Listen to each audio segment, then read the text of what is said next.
안녕하세요. 홀어머니 밑에서 자란 50대 남자입니다. 기억도 나지 않는 어렸을 적에 아버지가 세상을 일찍 뜨셨어요. 그래서 아버지에 대한 기억도 전혀 없고 얼굴도 사진으로만 본 게 다였습니다. 그러다 보니 학교에서 부모님이 없다는 놀림도 많이 받았고 갈수록 소심해져 갔습니다. 그런데 저희 어머니는 그런 저를 더 강하게 나무라시며 기죽지 말라면서 저를 혼내기도 하셨죠. 그 당시에 어머니는 기자 생활을 하고 계셨었는데 어디서나 당당하게 해야 할 말들은 하시는 게 직업이시니 늘 소심하게 수그리고 다니는 제 모습을 보고 일부러 더 그러셨던 것 같아요. 물론 쉬는 날이 되시면 좋은 말씀도 많이 해주시면서 저와 여기저기 놀러도 다니시곤 했지만 10번에 한두 번은 꼭 일 때문에 급하게 회사로 들어가셨습니다.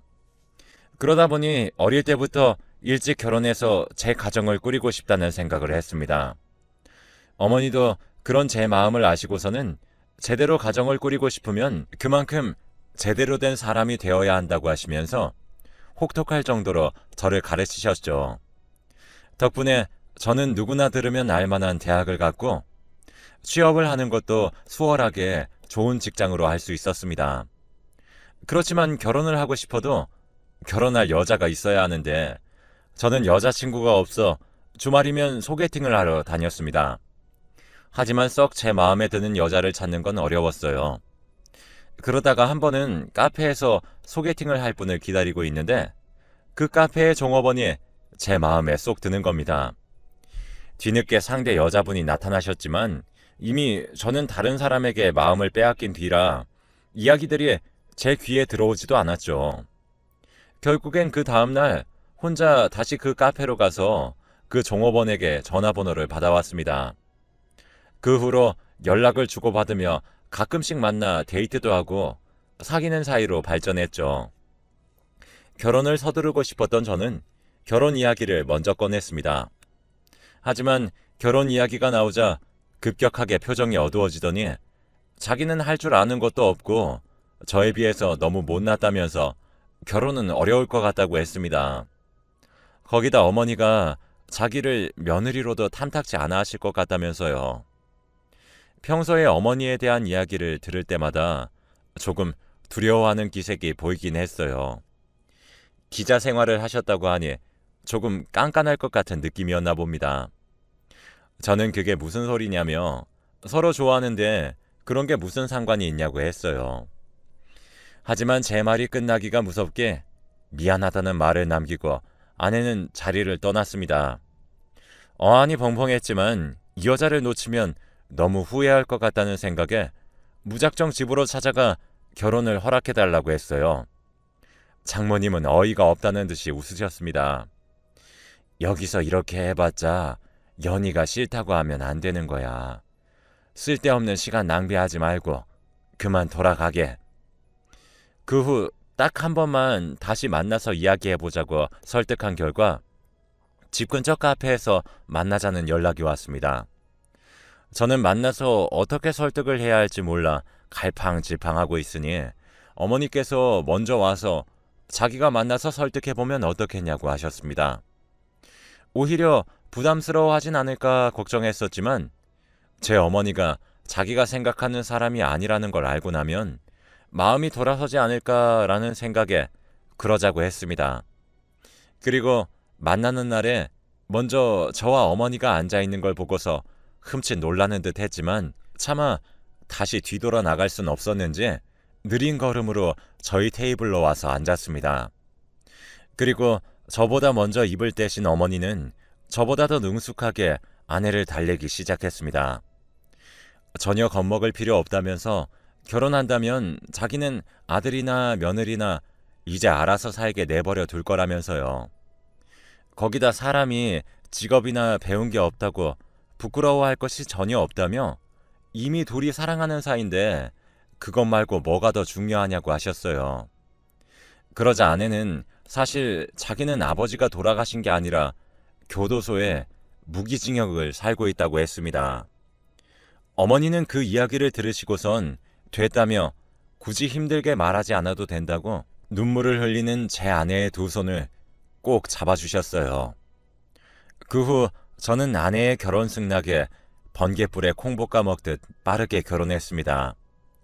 결혼을 하고 나서 아이도 둘이나 가지고 제가 어렸을 적부터 그렇게 갈망하던 제 가정을 이루었습니다. 그런데 이제 아이들이 막 초등학교로 들어갈 때쯤 어머니가 몸이 안 좋아지셨다는 소식을 들었습니다. 그것도 어머니가 숨기려고 하셨는데 아내가 어머니 집에 들렸다가 식탁에 놓여진 약봉지들을 보고 먼저 저에게 몸이 안 좋아지신 것 같다면서 어머니를 모시고 살면 어떻겠냐고 물어봐 주었습니다. 아내가 그렇게 말해주니 너무 고마웠는데 오히려 어머니가 자식한테 피해 끼치기 싫다고 거부하는 걸 아내가 갖은 애교를 떨며 설득했습니다. 그런데 그렇게 살림을 합치자마자 회사에서 일이 생겼습니다. 회사에서 지방에 새로운 지사를 세우는데 부장으로 거기서 일하라고 하더군요. 마흔도 안 된 저에게 그런 기회가 찾아온 것에 감사해서 아내에게 달려가 이 소식을 전했지만 아내는 그럼 다 같이 지방으로 내려가야 하냐며 걱정부터 했습니다. 어머니가 몸도 안 좋으신데 지방으로 가면 병원부터 해서 아이들 교육도 걱정이라면서요. 그래서 결국엔 저 혼자서 지방에 내려가는 걸로 결정했습니다. 주말마다 집에 올라오기로 하면서요. 그런데 한 번은 아내가 전화로 울면서 어머니가 이상하다며 자꾸 폭력적으로 변하셔서 자기를 핥히고 때린다고 겁난다고 하더라고요. 제가 그게 무슨 소리냐며 물으니 그제야 사실 그 전부터 제가 없으면 자꾸 시집살이를 시키셨다며 요즘엔 제가 없으니 그 정도가 심해졌다고 했습니다. 그리고 사진을 몇 개 찍어서 저에게 보내고선 아무래도 어머니가 치매에 걸리실 것 같다고 했습니다. 갈수록 행동이 이상해지신다면서요. 그래서 금요일에 연차를 쓰고 집에 조금 일찍 올라가려고 했습니다. 그런데 금요일 아침부터 아내에게 전화가 오더니 어머니가 사라지셨다고 했어요. 아침에 쓰레기를 버리러 나가면서 환기도 시킬 겸 현관문을 열어두었는데 그 사이에 어머니가 나가버리신 거죠. 아내와 저는 혼비백산하여 집 근처를 뒤져보고 경찰에 실종신고도 하면서 찾아다녔지만 3일 동안 감감무소식이었습니다. 어머니가 걱정되어 손에 일이 잡힐 리가 만무했지만 회사에서도 슬슬 제가 자리를 너무 오래 비웠다며 언제쯤 다시 출근할 수 있냐며 압박을 해오는 통에 다시 회사로 내려가게 되었습니다. 마지막으로 근처 경찰서를 들리면서 혹시 어머니 소식이 들어온 게 있는지 물어보려고 돌아보던 찰나에 저 멀리서 제 어머니가 비틀대며 제 쪽으로 걸어오는 게 보였습니다. 놀라서 용수철 튀어나가듯이 어머니에게 달려갔습니다. 어머니는 이미 실신 직전이셔서 얼른 병원으로 모셔갔습니다. 아내에게도 어머니를 찾았다고 연락했고요. 다행히 어머니는 링거를 맞으시면서 조금씩 정신을 차리셨습니다. 그리고 정신을 차리시자마자 제 아내를 찾으시더군요. 어머니는 주머니에서 펜을 꺼내시더니 여기에 그동안의 일을 다 기록했다면서 얼른 보라고 주셨습니다. 그 모습을 보니 전혀 치매이신 것 같지 않았죠. 그래서 그 펜이 뭔가 싶어서 자세히 들여다보고 있으니 생각났습니다. 어머니가 아주 가끔씩 저 펜의 녹음 기능을 이용해서 취재할 때 쓰셨다는 걸요. 그래서 어머니 어깨 너머로 본 방식으로 펜을 해체하여 녹음본을 노트북에 옮겨서 들어보았습니다. 그 내용은 너무 충격적이어서 가만히 있으려 해도 손이 부들부들 떨리더군요. 녹음기 속에는 주로 아내의 목소리가 등장했습니다. 어머니에게 밥을 먹지 말라며 밥을 빼앗는 소리나 방문을 잠궈서 어머니 보고 방 밖으로 나오지 말라는 등의 소리들이었습니다. 오히려 아이들이 엄마를 부르짖으며 그러지 말라고 하는 지경이었습니다. 그동안 아내는 저를 감쪽같이 속여왔던 것입니다. 어머니는 갈수록 말이 없어지셨고 그냥 당하고만 계셨습니다. 그 사이에 아내가 도착해서 아무것도 모르는 척 저에게 어머니를 어디서 찾았냐며 다행이라며 눈물을 흘렸습니다. 잠에 드셨던 어머니는 아내의 목소리를 듣고 깨어나셔서 그동안 참아왔던 호통을 치셨죠. 자긴 치매가 아니라면서요. 알고 보니 처음 같이 살 때는 그저 조금씩 신경을 건드리는 식으로 어머니를 괴롭히다가 제가 지방으로 내려가자 그때부터 본격적으로 어머니를 괴롭혔다고 합니다.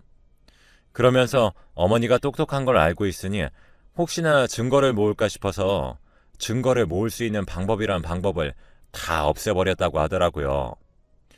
어쩐지 어머니에게서 한 번도 연락이 오지 않았는데 아내가 휴대폰을 빼앗아서 연락을 하지 못했던 것이었습니다. 거기에다 자기가 밖에 나갔다가 들어오면 온 집안을 뒤지면서 혹시나 어머니가 무언가를 숨겨놓은 건 아닐까 의심했다더라고요. 그런데 어머니가 치매에 걸리신 척 정신을 놓아버린 척하자 조금 안심이 된 건지 괴롭히는 정도도 줄어들고 집안을 뒤지는 일도 없었다고 하네요. 덕분에 어머니는 취재할 때 쓰시던 펜으로 아내가 소리를 지르며 자기를 괴롭힐 때마다 소리라도 녹음했다고 합니다. 거기에다 현관문이 열려서 집 밖으로 나간 게 아니라 내쫓았다고 해요. 그것도 새벽에 처갓집 식구들이 몰려와서 저희 어머니를 강제로 끌고 차에 태워 인적이 드문 곳에 저희 어머니를 내려두고 다시는 찾아올 생각 말라고 하고선 거기에 버려두고 온 거였습니다. 어머니는 한참을 걸어서 사람들에게 도움을 받아 겨우 집 근처까지 온 거였어요. 혹시나 근처 경찰서에 가서 말하면 아내가 올 것 같아서 직접 찾아오셨답니다. 그 이야기를 들으니 치가 떨려서 아내를 가만두고 볼 수 없었습니다. 아내는 조용히 뒤에서 벌벌 떨면서 그 이야기가 끝날 때까지 서 있었습니다. 도망가지 않고 있길래 대체 뭐 하는 짓이냐며 사람이 맞는 거냐며 호통쳤습니다. 그러자 미안하다면서 자기도 어쩔 수 없었다고 했어요. 기가 차서 대체 어떻게 악마 같은 짓을 하는 게 어쩔 수 없는 일이냐면서 따졌습니다. 아내는 교도소에 수감된 아버지를 고발하는 기사를 쓴 게 제 어머니라고 했습니다. 아버지는 이미 사기 전과도 많았는데 어머니가 고발하면서 사기 전과범이 징역을 다 살고 나오면 결국엔 또다시 범죄를 저지른다면서 다시는 못 나오게 해야 한다는 글을 쓰셨다고 했습니다. 물론 그 당시에 그런 류의 기사를 쓴 건 저희 어머니뿐만은 아니었지만 어머니를 보니 너무 원망스러워 참을 수가 없었다고 합니다.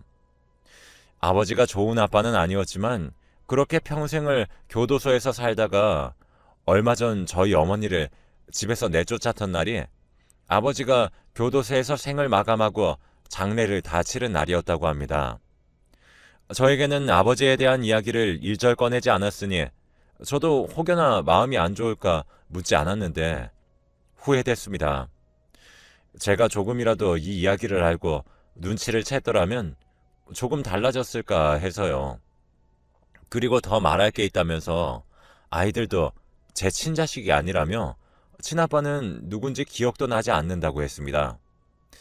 처음에는 제가 좋았는데 저희 어머니를 보고 복수를 해야겠다는 마음이 앞서서 결혼을 결심했다고 하더라고요. 그동안 자기가 무슨 짓을 한 건지 안다며 이혼을 당해도 할 말이 없고 자기도 아버지처럼 교도소를 가도 할 말이 없다면서 뭘 하든 제가 하라는 대로 따르겠다고 했습니다. 그래서 저도 뒤돌아보지 않고 이혼하자고 했습니다. 그리고 아이들도 사실은 제 친자식이 아니니 아이 엄마에게 보내려고 했는데 그 조망만한 손으로 할머니를 부르며 많이 아프냐며 아프지 말라고 얼굴을 만져주는 걸 보니 차마 제 아이가 아니라고 할 수 없었습니다. 친자식이라 생각하고 온 정을 다주면서 키웠고 이렇게 마음씨가 고운 아이를 어떻게 그런 여자 손에 맡길 수가 있겠습니까? 결국엔 반대로 아내의 아이 면접 교섭권을 박탈해서 못 만나게 하고 합의 이혼으로 마무리 지었습니다. 재산 분할에서도 자기는 할 말이 없다며 제게 줄 수 있는 재산은 없지만 제가 번 돈을 받을 생각도 없다면서 거부했습니다. 그 후로 아이들과 어머니와는 지방으로 내려와 함께 잘 살고 있습니다. 아이들은 할머니가 기침만 두어 번 해도 달려와서는 아픈 거 아니냐며 걱정해주면서 할 줄 아는 것도 없으면서 어찌어찌 저와 제 어머니를 위해 계란 껍질이 가득 들어간 계란 후라이를 해다주며 저녁을 차려주곤 합니다. 가끔씩 바삭바삭한 게 씹히는 계란 후라이에도 맛있다는 말이 절로 나오더라고요. 어머니도 제가 아이들을 키우는 게 맞을지 고민하고 있을 때 먼저 그래도 자기는 친손주라고 생각한다면서 피가 섞이고 말고가 무슨 상관이냐며 이미 방문 밖에서 울면서 할머니는 괜찮냐고 걱정 섞인 말을 하며 한 번도 대들지 않았던 애들이 자기 엄마한테 바락바락 대들면서 할머니 괴롭히지 말라고 할 때부터 저 아이들이 어떤 짓을 해도 자기 친손주라고 생각할 거라고 마음먹으셨다고 합니다. 사실 어머니는 같이 살 때부터 아내가 이상하다 싶어서 조금씩 눈치채고 계셨더라고요. 이상하다 싶어서 아이들 머리카락으로 친자 검사도 몰래 해보셨다고 합니다. 그래서 이미 친손주가 아닌 걸 알고 계셨는데 저한테 차마 말은 못하고 있다가 그 사단까지 났었던 겁니다. 이혼 후에 고소도 하려고 하다가 그래도 아이들 엄마인데 라는 생각에 참았습니다. 그런데 이번엔 장모였던 사람한테서 전화가 오더라고요. 자기들이 잘못한 것도 다 알고 있는데 한 번만 자기 딸을 만나줄 수 없냐면서요. 꼴도 보기 싫었지만 이따금씩 아이들이 엄마는 이제 못 보는 거냐며 저에게 물어볼 때마다 은근한 죄책감이 저를 짓눌렀었기 때문에 한 번만 아이에게 엄마 얼굴 보여주는 셈치고 만나겠다고 했습니다. 그런데 만나자는 위치가 이상하게도 대학병원 안에 카페더라고요.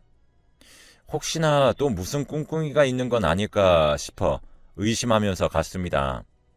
그런데 거기에는 몇 달 새 얼굴이 퍽 상해버린 채로 아내가 앉아 있었습니다. 아이들은 엄마를 보자 슬그머니 제 눈치를 보며 잡고 있던 손을 빼더니 쪼르르 엄마를 부르며 달려나갔습니다. 아내도 힘없는 기색이었지만 아이들만큼은 꼭 끌어안아 주더라고요. 그런데 아내의 차림을 자세히 보니 외투 안에는 병원복을 입고 있었습니다. 최대한 신경 쓰지 않고 아이들만 보여주고 무슨 말을 해도 듣지 않고 아무 말도 하지 않을 거라고 다짐했던 것들이 무색하게 자연스럽게 무슨 일이 있냐며 어디 아픈 거냐며 물어보았습니다. 나 췌장암이래. 아빠랑 똑같은 병이더라. 나쁜 짓 했더니 벌 받은 거지 뭐. 길어봤자 6개월이라고 하더라. 갈수록 몸이 내 말도 안 듣고 미안하다고는 말하고 싶은데 멀쩡한 모습으로 해야 할 것 같아서 병실에 누워서 미안하다고 말하면 당신 마음이 얼마나 불편하겠어.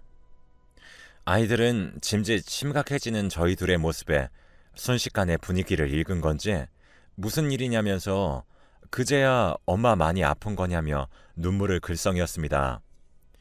처음에는 믿지도 않으려고 했지만 얼굴에 훤히 드러나는 병색에 차마 거짓말이라고 생각할 수도 없었습니다.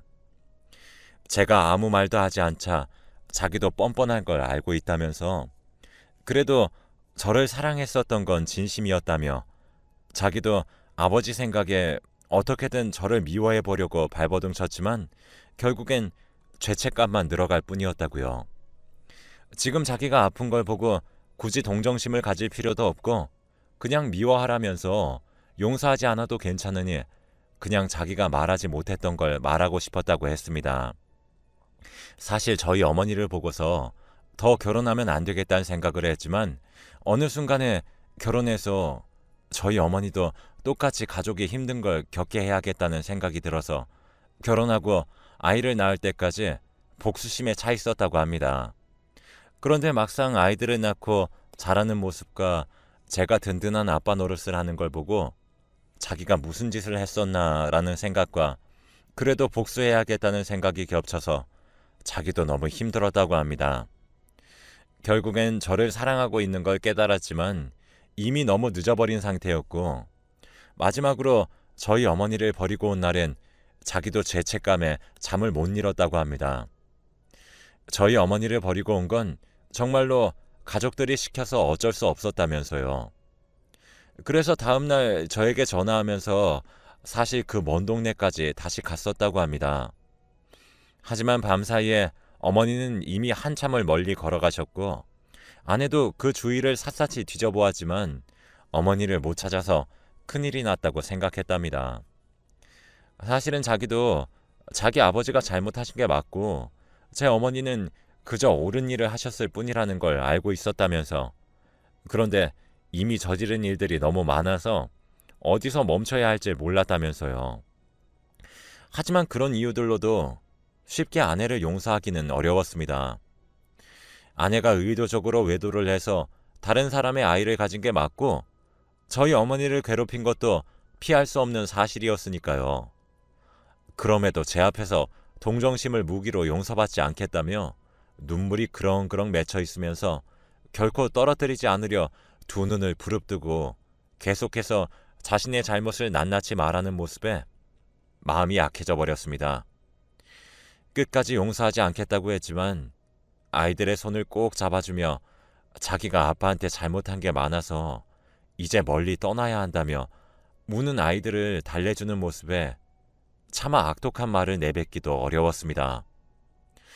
저도 어떻게 해야 할지 갈팡질팡하다가 결국엔 치료받으러 병실로 올라가 봐야 한다는 말에 우는 아이들을 떼어놓고 돌려보냈습니다. 그리고 그 후로 3달이 지나고 아내가 죽었다는 연락을 받았습니다.